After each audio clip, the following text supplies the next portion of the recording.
Aloha Jivas, welcome to our reading of Bhagavad Gita as it is by A.C. Bhaktivedanta Swami Prabhupad. We are on chapter 3, Karma Yoga, and I'm starting with verse 25.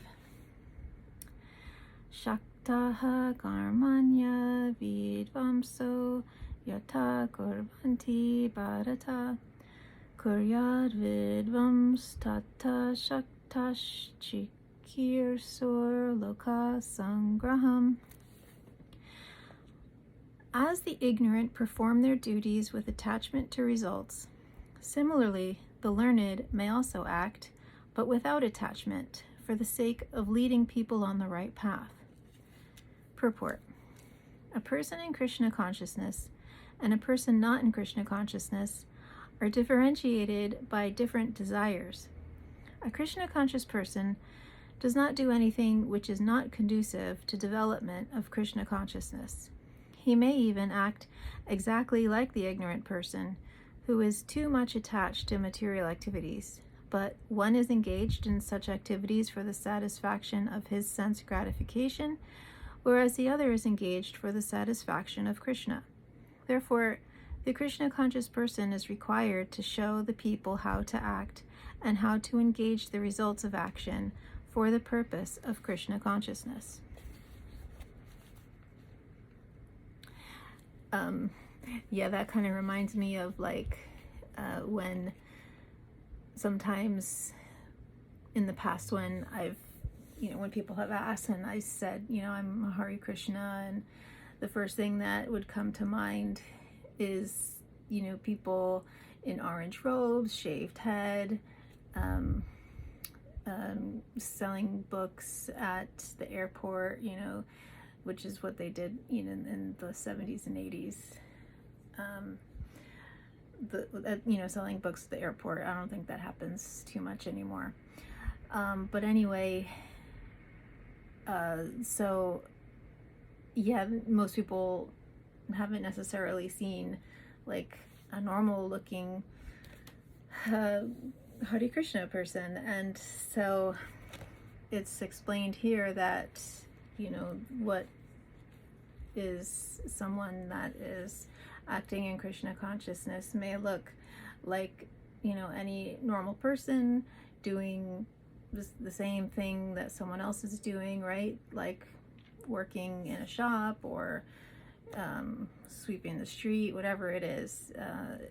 We're not necessarily defined by being, a renunciate in robes. We're just regular people. And the idea also of Krishna consciousness is also not strictly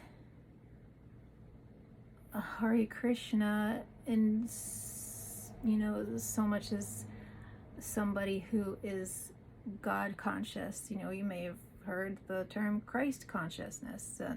It's when there is only one God of many names, it's somebody who has that devotional, spontaneous, loving mood of service to the Lord. Then this is that. Text 26. Na buddhi bedham janayed agyanam karma sanginam josayat sarva karmani vidvan yuktaha samacharan. Let not the wise disrupt the minds of the ignorant who are attached to fruit of action. They should not be encouraged to refrain from work, but to engage in work in the spirit of devotion. Purport: Vedaischa sarver aham eva vedyaha. That is the end of all Vedic rituals.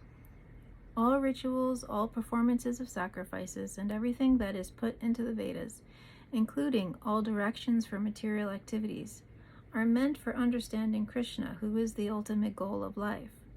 But because the conditioned souls do not know anything beyond sense gratification, They study the Vedas to that end. Through sense regulations, however, one is gradually elevated to Krishna consciousness. Therefore, a realized soul in Krishna consciousness should not disturb others in their activities or understanding, but he should act by showing how the results of all work can be dedicated to the service of Krishna. The learned Krishna conscious person may act in such a way that the ignorant person working for sense gratification may learn how to act and how to behave. Although the ignorant man is not to be disturbed in his activities, still, a slightly developed Krishna conscious person may directly be engaged in the service of the Lord without waiting for other Vedic formulas. For this fortunate man, there is no need to follow the Vedic rituals, because in direct Krishna consciousness, one can have all the results simply by following the prescribed duties of a particular person. Yeah, that's saying that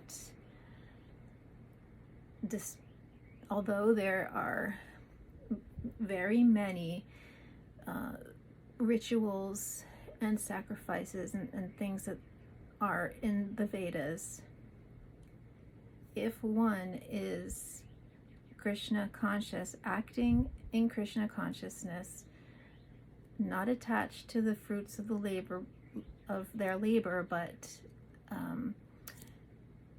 doing their activities in service to the Lord, acting as an instrument for divine love for God, then it's saying, it's not necessary to follow all of these rules and regulations and rituals and sacrifices and whatever is recommended in the Vedas, because you're serving God directly.